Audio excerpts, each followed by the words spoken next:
Hello viewers, இன்னைக்கு நம்ம பார்க்க போறது ஒன் பீஸ் எபிசோட் 671 பார்ட் 1.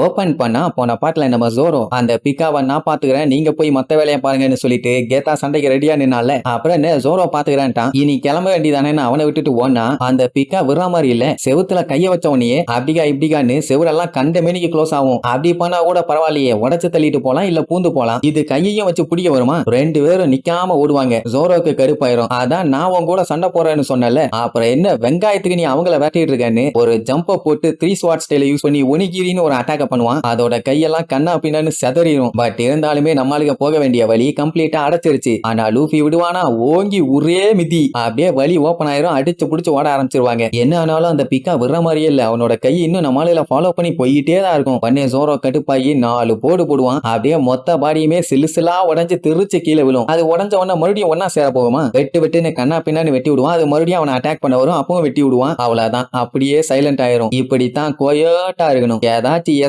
பொசகா பண்ணிட்டு இருந்தேன்னு கேள்விப்பட்டேன். அப்புறம் தூளா வெட்டி தார் ரோடு போறதுக்கு ஜல்லியா கொடுத்துருவேன். நான்சென்ஸ். எவ்வளவு பிரச்சனைன்னு சொல்லிட்டு கத்திய உள்ள வச்சுட்டு அப்படியே கண்ணை மூடுவான். ஏதோ சரியில்லைன்னு அவனுக்கு தெரியுது. அதனால அப்படியே பொறுமையா வெயிட் பண்ணுவானா. சட்டானா செவுத்துக்குள்ள இருந்து பாஞ்சு ஜோரோவை பிடிக்க வரும். அவன் சிம்பிளா ஒன் ஸ்வாட் ஸ்டைல்னு சொல்லி லைன்னு சொல்லி ஒரு வெட்டி டெத் லயன் சாங்கமா அந்த பிக்கா அப்படியே ரெண்டா பொழந்து சல்லியா கீழே விழும். எத்தனை டைம் இதே சம்பவம் நடந்தாலும் அதுவும் திருந்த போறதில்ல, இவனும் திருந்த போறதில்ல. ஏன்னா அது திருப்பி வந்துகிட்டே இருக்கும். இவனும் போட்டு வெட்டிட்டே இருப்பான். அவனுக்கே கடுப்பாயிருச்சு, என்னடா இது வந்துகிட்டே இருக்குதுன்னு. அதே நேரம் லிப்ட்ல லாவோஜி கிட்ட டாய் சோல்ஜர் மாட்டிட்டான்ல. சரி, போன எபிசோடு ஏதோ பயங்கரமா பில்டப் பண்ணானே, அந்த கிளப்பையில போட்டு துவச்சிருவான்னு பார்த்தா அடி நல்லா வாங்கிட்டு இருப்பான். அவன் மட்டும் தான் வாங்குறானு பார்த்தா லிட்டில் பீப்புள்ஸும் சேர்த்து வாங்கிட்டு இருப்பாங்க. ஆக்சுவலி அந்த லிட்டில் பீப்புள்ஸ் எல்லாம் எவ்வளவு ஸ்ட்ராங். ஆனா இந்த லாவோஜி கிட்ட வேலைக்கே ஆகல. ஒரு 2 அடி அடிச்சிட்டோன்னு சொல்லிட்டு அவன் பண்ற பில்டப், எவ்வளவு தைரியம் இருந்தா என்னோட ஏரியாக்குள்ளேயே வருவீங்க, நான் லாவோஜி, நான் சாப்பிடுறது கஞ்சி, ஓடா ஏன் டேய் நிறுத்தே அப்படின்ட்டு அந்த டாய் சோல்ஜர் மறுபடியும் எந்திரிச்சு, என்ன ஆனாலும் சரி உன்னையும் டோஃப்ளமிங்கோவையும் நான் செய்யாம விட மாட்டேன்டா, இனி அடி ஒன்னொன்னு இடி மாதிரி இருக்க போதுன்னு பில்டப் எல்லாம் பண்ணுவானா. அதையும் பார்த்துலான்னு அந்த லாவோஜி கண்ணா பின்னான்னு குத்துவான். எல்லா அட்டாக்கையுமே கஷ்டப்பட்டு தடுத்துக்கிட்டே இருப்பான். அப்படியே லிப்ட் கொஞ்சம் கொஞ்சமா மேல வந்து டாப் ஃப்ளோருக்கு வந்து சேர்ந்துரும். கரெக்டா வந்து சேர்ந்து டோர் ஓபன் ஆகும் போது ஒரே மிதி அப்படியே செவுத்துல வந்து அடிச்சு பொத்துன்னு விழுவான். ஒரு வழியா ராயல் பேலஸ்க்கு வந்தாச்சு. ஆனா லாவோஜி கிட்ட மாட்டிட்டாயிலே. அவன் அடிக்கிற ஒவ்வொரு அடியும் டாய் சோல்ஜருக்கு இடி மாதிரி விழுது. எதுவும் பண்ண முடியல, பயங்கரமா மூச்சு வாங்குறான். உடனே அந்த லிட்டில் பீப்புள்ஸ் எல்லாம், என்ன கமாண்டர் இதுக்கே கவுந்துட்டீங்க, இவனையே நம்மளால ஒண்ணும் பண்ண முடியலன்னா டோஃப்ளமிங்கோ வந்தா என்ன ஆகும், நம்ம அவனையும் வேற டிஃபீட் பண்ணி ஆகணுமே. அப்படி மட்டும் பண்ணலன்னா அந்த ஃபேக்டரியில அடிமையா வேலை பார்த்துக்கிட்டு இருக்க இவங்க ஆளுங்க யாரையுமே காப்பாற்ற முடியாது. எல்லாருமே இனி காலகாலத்துக்கு அங்கேயே சிக்கி சின்ன பின்னமாயிருவாங்க. அவங்களுக்கு இப்ப என்ன பண்றதுன்னு தெரியாம பதறிட்டு இருப்பாங்க. அப்படியே கட் பண்ணி அண்டர் கிரவுண்ட் ட்ரேட் போர்ட்டை காட்டுறாங்க. அதுக்கு பக்கத்துல தான் அந்த ஃபேக்டரி இருக்குது. கடந்த 1 ஆண்டுகளா இந்த இடத்துக்கு எந்த ஒரு நியூ ஒர்க்கருமே வரல. யாருன்னு அந்த லிட்டில் பீப்புள்ஸுங்க. அதனாலேயே பழைய ஆளுங்களை வச்சு படாத பாடுபடுத்துறானுங்க. மேல இருந்து அந்த சன்ஃபிளவரோட வெளிச்சம் எவ்வளவு அருமையா அடிக்குது பாத்தீங்களா. இதுதான் மேன்மேடா டெவில் ஃப்ரூட்டை கிரியேட் பண்ற ஸ்மைல் மேனுஃபேக்சரிங் ஃபேக்டரி. அங்க வேலை பார்க்காதவனுக்கெல்லாம் சாட்டேடி விழுகிறது நல்லாவே கேட்கும். யாரும் ரெஸ்ட் எடுக்க கூடாது. ரெஸ்ட் எடுத்தான்னு தெரிஞ்சுன்னா பொலிர்னு விழும். 500 பீப்புள் கிட்ட இங்க இருந்து போனவங்க திருப்பி வரவே இல்லை. அதுலயே தெரிஞ்சு போச்சு ஏதோ ஒண்ணு சரியில்லைன்னு. பட் அவங்க வராதனால இப்ப இங்க என்ன பஞ்சாயத்து ஆச்சுன்னா,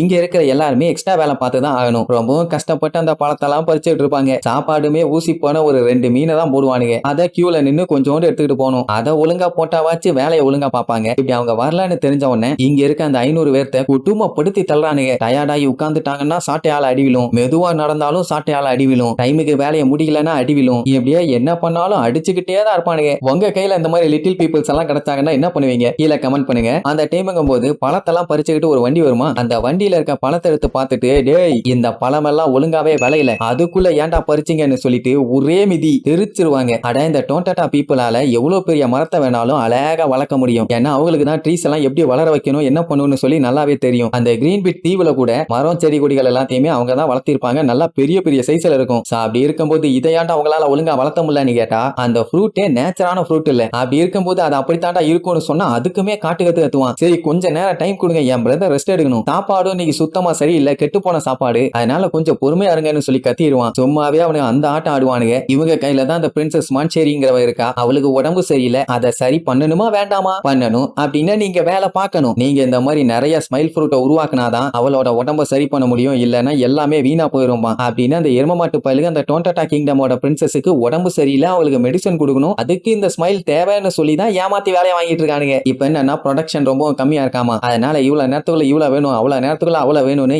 ஏகப்பட்ட ஃப்ரூட்டை கேட்பான். சரி ஓகே நாங்க பண்றோம், ஆனா பிரின்சஸ் ஒரு டைம் பாத்துக்கிறோம்பாங்க. முடியாதும்பா, ஏன்னா போய் காமிச்சிட்டாதான் அவன் நல்லா இருக்கான்னு தெரிஞ்சிருமே. அதை சமாளிக்க அந்த மூதேவி என்ன பண்ணுவான், கண்ணுல தண்ணியை ஊத்திட்டு அப்படியே அழுகிற மாதிரி நடிப்பான். நீங்க மட்டும் அவ பக்கத்துல போனீங்கன்னா அவளோட டிசீஸ் உங்களுக்குமே அப்பிக்குமே. எது அப்பிக்குமா? இல்ல ஒட்டிக்குமே. அப்புறம் உங்களை காப்பாத்த நாங்க தான் போராடணும். இந்த டோண்டட்டா ட்ரைபு எங்களுக்கு ரொம்ப ரொம்ப முக்கியமான பார்ட்னர்ஸ், அவங்களுக்கு ஒண்ணுன்னா எங்களால தாங்க முடியாதுன்னு கதறி கதறி அழுவான். உடனே நம்பிடுவாங்க. அவங்க தான் என்ன சொன்னாலும் அப்படியே நம்புவாங்க இல்லையா, அவ்வளவு நல்லவங்க. இப்படி எல்லாம் சொன்ன உடனே எங்களை மன்னிச்சிருங்க, நாங்க இனிமேட்டு சூப்பரா வேலை பாக்குறோம், பிரின்சஸ மட்டும் நல்லா பாத்துக்கங்கன்னு கெஞ்சுவானுங்க. அவனுக்கே ஷாக்கு, என்ன புசுக்குன்னு பொய்ய நம்பிட்டானுங்க. சரி ஏதோ ஒண்ணு நமக்கு வேலை நடந்தா சரிமா. அப்படியே கட் பண்ணி உசோப்பு டீமை காட்டுறாங்க. நம்ம ரோபின் லியோவை பாதியிலேயே தடுத்துட்டால, ஏன் எதுக்குன்னு வந்து கேட்டா, என்ன மன்னிச்சிரு, நான் மட்டும் நீ ஸ்டாப் பண்ணல, கண்டிப்பா அவன் உன்னை காலி பண்ணிருப்பான்பா. ஏன் என்னாச்சுன்னு கேட்டா, அவன் அந்த ஈக்கே நெத்தி புட்டுல கரெக்டா எய்ம் வச்சு அடிச்சிருக்கான். அதுவும் லிட்டில் பீப்புள்ஸை விட அது 10 மடங்கு சின்னது. அந்த ட்ரபிளோட விஷனும் சரி எபிலிட்டியும் சரி வேற லெவல்ல இருக்குது. அவன் அந்த சுகரை இப்ப ப்ரொடெக்ட் பண்ணிட்டு இருக்கான். இந்த டைம் மட்டும் லியோ அவன் பக்கத்துல போனா டெஃபினட்டா சங்கு தான். சரி அப்ப என்ன பண்ணலாம்னு கேட்டா, முதல்ல ட்ரபோல சுகர்ட்ட இருந்து பிரிக்கணும். அப்பதான் இவங்களால ஈஸியா வேலையை பார்க்க முடியும். சொல்றது ஈஸி, செய்யறதான கஷ்டம்பா. அப்ப என்ன பண்ணுன்னு நீங்களே சொல்லுங்க, செய்யறோம்பாங்க. என்ன நம்ம கிட்ட கேக்குறாங்கன்னு முழிச்சா, நீங்க தானே லெஜெண்டரி ஹீரோ, நீங்க தான் ஏதாச்சும் பண்ணணும்பாங்க. அட பண்ணி பழிலா, தப்பிக்க வந்த எண்ணெய கோர்த்து விட்டீங்களடான்னு அப்படியே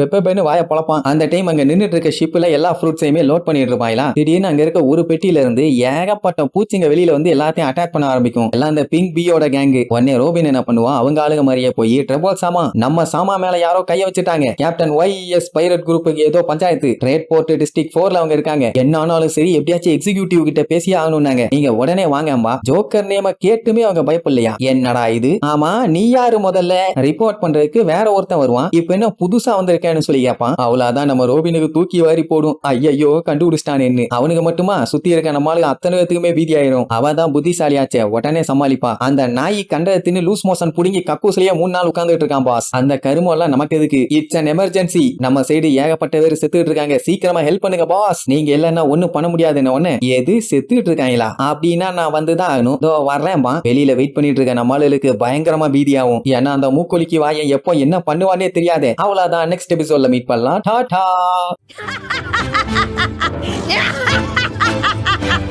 Yeah!